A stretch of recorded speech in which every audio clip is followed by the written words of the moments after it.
After Gas realizes that Goku is Bardock's son, he recalls that fateful night over 40 years ago when they fought each other.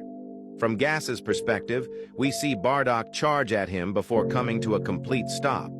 Bardock then charges up an attack with one hand and launches it at Gas from point-blank range. Gas, frozen in fear, realizes he's about to lose, and just before the blast makes impact, the scene shifts back to the present, where Gas jumps away from Goku in fear. Unable to control his movements, he stumbles and falls backward before regaining his footing. Goku stands in his fighting stance, confused by what just happened, while Gas clutches his head in pain, overwhelmed by a mix of emotions. Struggling to catch his breath, he sees Elec, the alien leader who has come to his aid, hovering above him. Elec tells Gas that it's okay to reminisce about that night, but he should also remember that he vowed never to lose again. After hearing this, something shifts within Gas, and he begins to calm down. His friends and our heroes notice this transformation as Gas reverts back to his original form, looking leaner and more relaxed. His clothes magically appear out of thin air, brand new, and the wounds from his earlier battle with Granola have now vanished.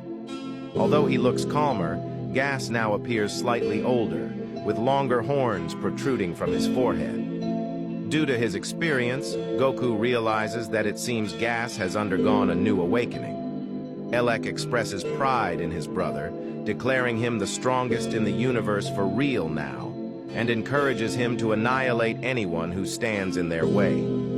Gas nods in respect, and suddenly he turns towards Goku and Vegeta, unleashing a new power that freezes them in place. They struggle to move, with Goku commenting that his body feels incredibly heavy. Frustrated, Vegeta notes that it looks like Gas has cast a spell and warns Goku that they must keep it together or they'll be crushed by Gas's sheer power alone.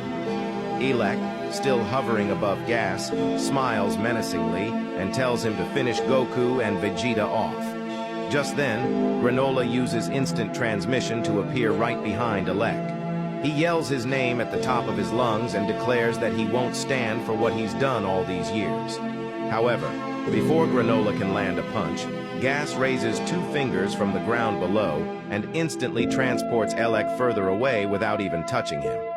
Granola's rage-filled punch misses, and he is shocked to see Elec standing atop a nearby hill.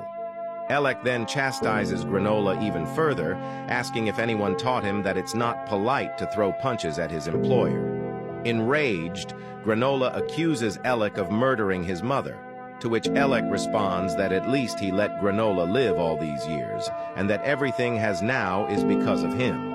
Annoyed by his words, Granola charges up an attack from his fingertips, asserting that Elec is responsible not only for his mother's death, but also for the deaths of hundreds of thousands of Cerealians and Namekians.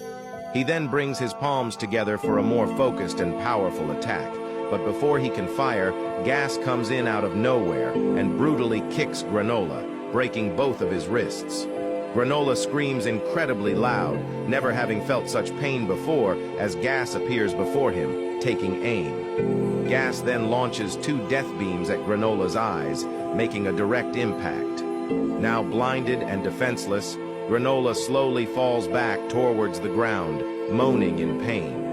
Elec catches him while he's falling and whispers in his ear, thanking him for all the dirty work he did for them. He then cocks his pistol, pressing it against Granola's back, and says goodbye. Completely defeated both physically and mentally, Granola can do nothing as he takes the bullet at point-blank range, setting the stage for Part 48.